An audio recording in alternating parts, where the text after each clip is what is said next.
came to office promising major ethics reform to end the culture of self-dealing, and today that ethics reform is the law. While I was at it, I got rid of a few things in the governor's office that I didn't believe our citizens should have to pay for. That luxury jet was over the top.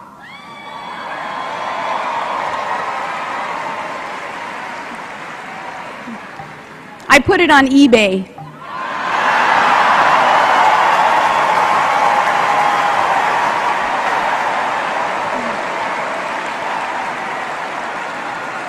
I love to drive myself to work, and I thought we could muddle through without the governor's personal chef, although I got to admit that sometimes my kids sure miss her.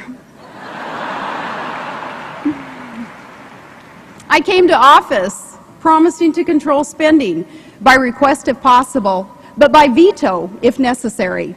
Senator McCain also, he promises to use the power of veto in defense of the public interest. And as a chief executive, I can assure you it works.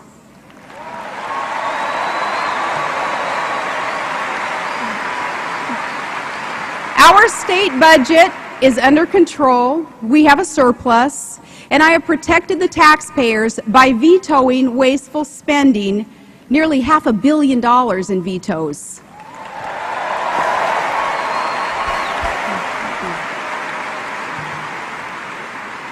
We suspended the state fuel tax and championed reform to end the abuses of earmark spending by Congress. I told the Congress, thanks but no thanks on that bridge to nowhere.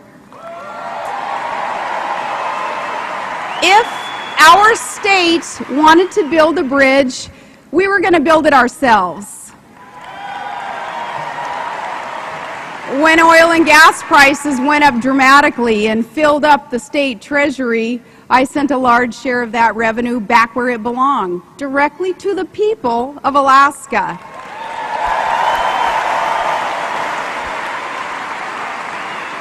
And despite fierce opposition from oil company lobbyists who kind of like things the way that they were, we broke their monopoly on power and resources. As governor, I insisted on competition and basic fairness to end their control of our state and return it to the people.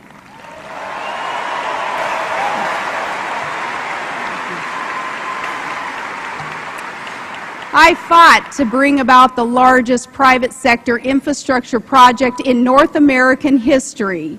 And when that deal was struck, we began a nearly $40 billion natural gas pipeline to help lead America to energy independence.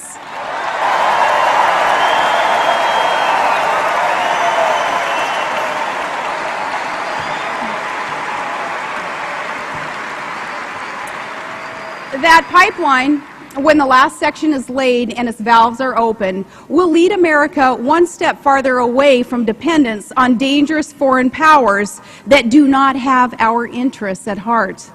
The stakes for our nation could not be higher. When a hurricane strikes in the Gulf of Mexico, this country should not be so dependent on imported oil that we're forced to draw from our strategic petroleum reserve. And families cannot throw more and more of their paychecks on gas and heating oil. With Russia wanting to control a vital pipeline in the Caucasus and to divide and intimidate our European allies by using energy as a weapon, we cannot leave ourselves at the mercy of foreign suppliers.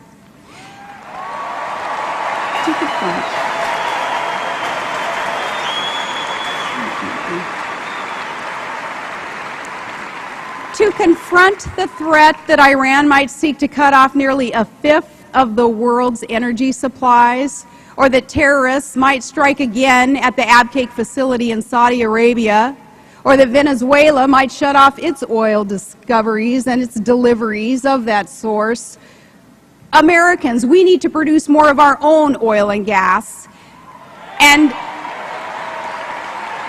take it from a gal who knows the North Slope of Alaska. We've got lots of both.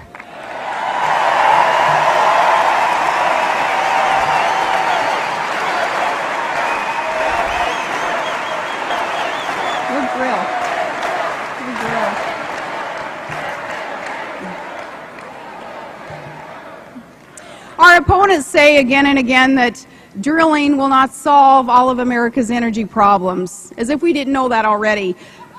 But the fact that drilling, though, won't solve every problem is no excuse to do nothing at all.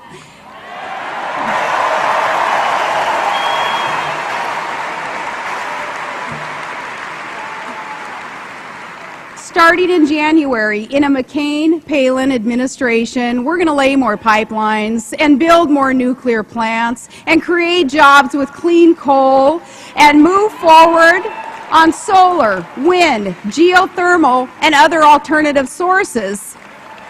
We need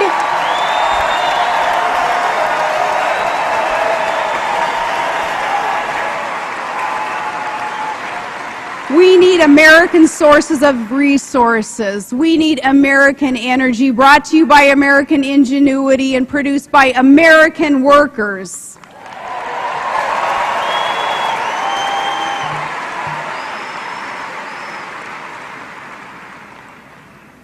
And now I've noticed a pattern with our opponent, and maybe you have too. We've all heard his dramatic speeches before devoted followers, and there is much to like and admire about our opponent. But listening to him speak, it's easy to forget that this is a man who has authored 2 memoirs, but not a single major law or even a reform, not even in the state Senate.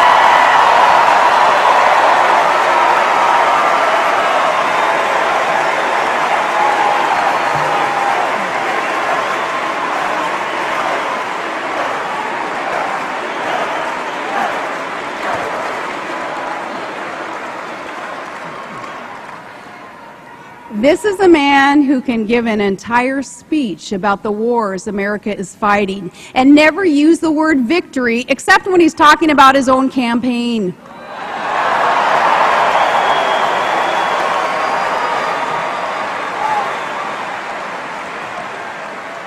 But when the cloud of rhetoric has passed, when the roar of the crowd fades away, when the stadium lights go out, and those styrofoam Greek columns are hauled back to some studio lot,